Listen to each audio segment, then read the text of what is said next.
going on, Jerome's? So playoffs is a little bit of a touchy subject amongst the fan base right now. We can't say the P word. Playoffs.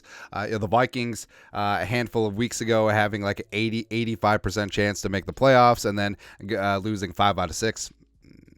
Yeah, injuries, frustration, close games, and then a not very close game on New Year's Eve, starting to catch up with things. So again, playoffs. And a lot of fans are sort of over the season. They're just like, okay, just get out of here. Too many injuries. Don't get anyone hurt. Probably just going to get blown out in the first round anyway, blah, blah, blah. Improve the draft pick. Fully understand that. But we put it out to you, the people. So we polled the Jeromes. 7,900 responded. I don't know why the formatting's so weird, but straight up question: do you want the Vikings to make the playoffs?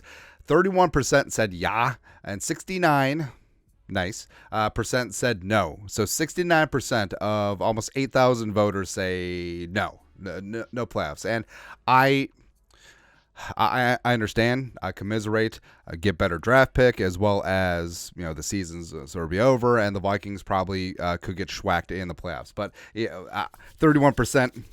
Even though it's very unlikely that the Vikings do get in the playoffs, they have a 3% chance. They need a lot of things to go right. They're currently the 10 seed, and they need to beat the Lions. They need the Packers to lose to the Bears. They need the Seahawks to lose to the Cardinals, and then either the Saints or the Buccaneers lose week 18. So it's very dental floss thin, like a 3% chance. But you always got a chance in the dance and all that stuff, and Road Warriors and Minneapolis Miracles and all that stuff.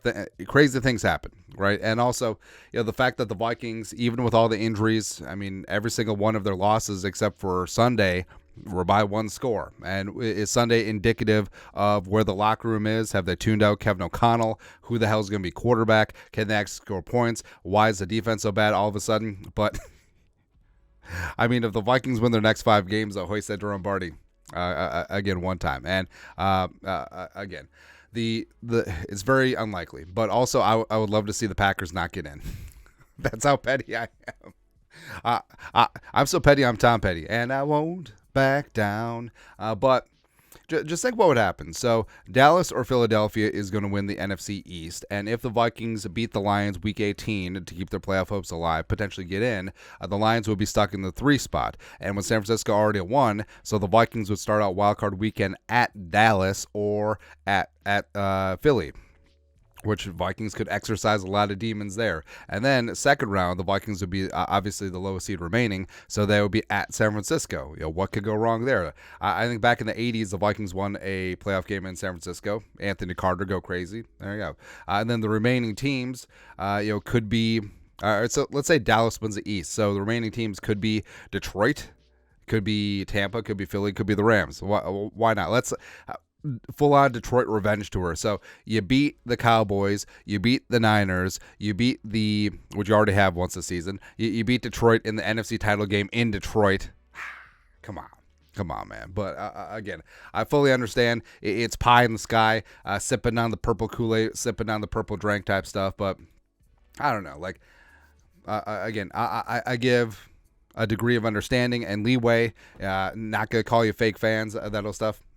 But, 69% saying that the Vikings, they don't want the Vikings in the playoffs. Again, understand. And looking at the draft order right now, the Vikings are at 12. They could improve all the way up to 9. And if they make the playoffs, they'll be at least 19 or potentially later. So, you draft where you draft, and just because you have a higher pick does not guarantee you a better player. And we've been over this before, except some people just simply don't understand. I mean, a lot of Texans fans were mad about having 2 last year and losing out on number 1. Seemed to work out, with Stroud over Bryce Young. So that's the whole thing. It's like all the players up at the top, not all of them are guaranteed to make it. There will be busts. There will be this, that, or other thing. And sometimes the board breaks your way. And also, with this being an extremely deep wide receiver class and an extremely deep offensive tackle class, that certainly would benefit the Vikings, because all of a sudden, with Neighbors and Marvin Harrison Jr. and Alton Fashanu pushing talent down the board, that helps the Vikings, and no matter where they draft, because they're pretty damn good at wide receiver, and hopefully,